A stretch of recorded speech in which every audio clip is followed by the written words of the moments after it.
Welcome back, Fionnuala. Thanks, Ash. So, in this chapter, we are going to speak about managing cognitive overload. And as you know, you might have heard many people saying that I've got a lot of workload, a lot is going on at work. What are your thoughts about how do we manage the cognitive workload in today's world when there is demands coming to you from all the sides? How do we have that assertiveness? How do we manage our boundaries?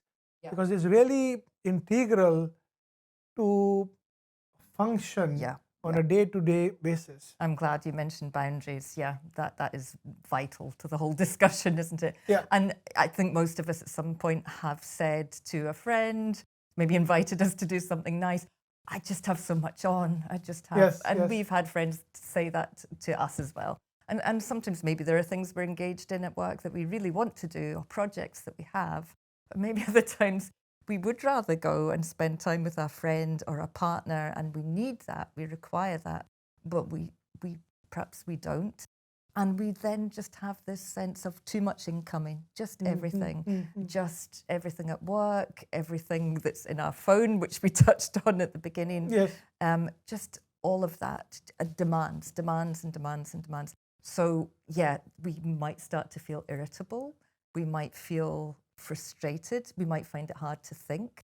We might get a bit of brain fog going on, and we might find it really hard to focus, especially on things that we have to do but don't really enjoy. So I think those would be our warning lights, wouldn't they, in terms of cognitive overload? And then maybe moving into those areas that you've mentioned where perhaps our health has been impacted. You know, maybe we're not sleeping very well. And then that's a sort of vicious circle that we have going on. We sleep less, we feel more stressed, we find it even more difficult to engage with things. So yeah, there's a lot of knock-on effects there. And let's have a look at the picture. So this picture, as you can see, that there's a donkey, and there's a lot of bags loaded on the donkey, and poor donkey is lifted up in the Literally. air. Yep. And we wonder that we all have been in a similar situation when we have felt overwhelmed with the work. Now, if you see the labeling of this of the bags, it might be overwork, it might be people's expectations, bureaucracy. Yep. It might be our own poor boundaries that make us take more and more. But then we realize that, as you said, that what we are feeling is the cognitive fog. But what we do not realize that a lot of it, we have called it on ourselves. Yeah, I see unrealistic expectations is part of the poor donkey's load there. Yeah. So the unrealistic expectations on the part of other people. Yeah. But there it takes two to tango. Yes. You would agree there is unrealistic expectations. Yeah. From one side. Yeah. One should be able to clarify the expectations, set some kind of healthy boundaries of what is reasonable, so that there is a level of manageability rather than the stress levels increasing. Yeah. And we talked about the stress management curve. Yeah. That as the stress increases, the performance increases, but up to a point. Yeah. And after that biting point, we are at the stage of burnout, exhaustion. Gone too far. It's gone too far. Yeah. So we want to find that sweet spot. Yes. Where the challenges match our resources, our skills. Yes. Our strengths. Yes. So we need to be able to find that. So this section's all about how we do that. What's the help that we can have? Yes. First of all, strategies. First of all, having that awareness that is the workload appropriate to what capacity we have got to give. Yeah. And the second thing is the type of workload. Yeah. Because in the book I have gone into the details that there are three different kinds of workload. Oh, tell me about that. There's intrinsic, there is extraneous, and there's Germanic. Okay. Now, the intrinsic one is something which is real to our day-to-day work, is our value, something which we enjoy Yeah. doing.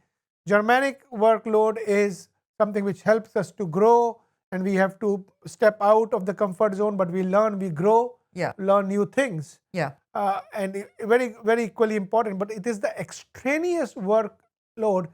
I know in our work, we sometimes you call it scut work, or Okay. something which some jobs which people feel, okay, this does not match my skill set. Like for example, there are certain kinds of job which requires a lot of paperwork, a lot of management skills. Yeah. Now, whether somebody has got that level of management skills or not. Yeah.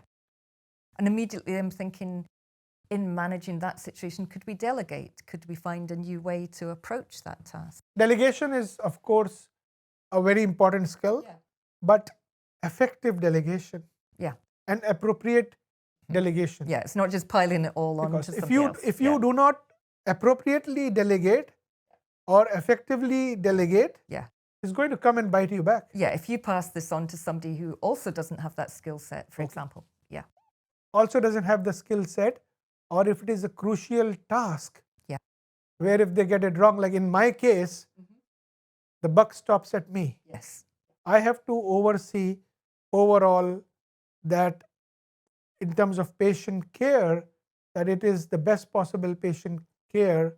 As patient safety is paramount. Of course. Of course. And we always have to keep that in mind. But I also feel that patient and family experience is also equally important. Similarly, in any kind of work environment, we are providing, either it's a product or a service. Yeah. We want to make the clients happy. Yeah. Of course we do. So are we able to provide that level of service? That is the end game everybody is working towards. Yeah. Now, so there are certain skills people are able to do better, and the skills we are not able to be so much. It's again knowing your strengths, Yeah. knowing your weaknesses, knowing who are the people who can help you leverage those strengths, and effectively working as a team is the most important thing. Yeah, because that's the other thing. We don't have to be on our own, do we? We can work with our team. If we work for ourselves, if we work on our own, there are always people we can reach out to. Yes. And, it might mean going to speak to a coach, speaking to a therapist, speaking to a mentor, going along to some kind of group event. But we can find ways to manage what's going on here with our overload. With the overload, Fionnuala, as you mentioned earlier, the cognitive overload on a chronic basis, it creates stress. Yeah, which it is creates bad for us. chronic stress. And the chronic stress is unhealthy. Also, not only that, chronic stress then also affects our decision making. And especially if your job, if your work requires high level decision making, you are going to make wrong decisions. Because the way we make decisions, we have got two kinds of thought processes, thinking processes in our mind, known as the type 1 and type 2. Type 1 and type 2 thinking process. Now, type 1 is more automatic and type 2 is systematic. When there is huge amount of cognitive load, the thinking automatically shifts to the type 1 thinking. The issue with type 1 thinking is that there is 10 to 15% error rate. And we are putting ourselves in situations where we will make mistakes. Yeah, because we're working with more of a stress response. Yes. Yeah. So it's not only that it is important realistically to manage cognitive overload, but on a practical, bigger picture basis, is really important. So to be effective, to function well for the people who are depending on you Yes. in your profession and for your colleagues, it's crucial, as well as for your own well-being and your own performance in your job. Yes. Yeah. It's very important that we are aware, and a lot of it also then comes about assertiveness training and boundaries management. Because many people would like to think, okay, I want to oblige, I want to be say nice, yes. and you want to say, we want to say, rather than saying a no, I would like to say a yes. But if you see the long longer, bigger picture. Yeah. And if you see the long-term game, ultimately that might come to bite you. Yeah. I remember of a very inspiring quotation is that the path to hell is paved with good intentions. Yes, of course. So it's not only having the good intentions, Yeah. but it's also being realistic. Yeah. How much can you take on your plate? Yeah. And if you say yes to someone and then you're not actually able to help them, you don't have the time or you don't have the energy, then you've made them believe that you can help and then they're kind of stuck. Then you're And still that's stuck not- and then you're still yeah, not able to deliver. It's not a good result. But there are different ways you can say no nicely. Yes. But also you can say, well, it's a no just now. I can't engage with that really. I don't have the resources to be able to help. But perhaps another time I could do this for you, or this is the thing I can do for you. It's about, just being realistic. Yes. Can you contribute right now? Maybe not. So it's better to just say no in a nice way. Absolutely. Could you contribute in some other way or in a smaller way further down the line? Well, yes, maybe. It's But how about being clear it's how on that, isn't how it? being it's the how of doing it and Yeah. doing it with courtesy and politeness. Yes. And also saying it in a way that you are doing this to be safe and Yeah. you're doing this to be Yeah. kind of realistic. And if one does that, we can, I think, go much more far. Well, Fionnuala, thank you so much for Thanks so much, Ash. sharing this very important aspect of stress management, the management of crucial. cognitive overload. And I'm sure we will be able to share some very important skills in the chapter to help the readers understand how to navigate this landscape. We've got some great leaps to action here. Yes. Yeah, just small ways to start and Yes. build that skill. Yes. Thank you, Fionnuala. Thanks, Ash. Thanks so much. If you enjoyed today's episode, we'd greatly appreciate it if you could leave a 5-star review, a like, or subscribe on Apple, Spotify, or wherever you listen to your podcasts.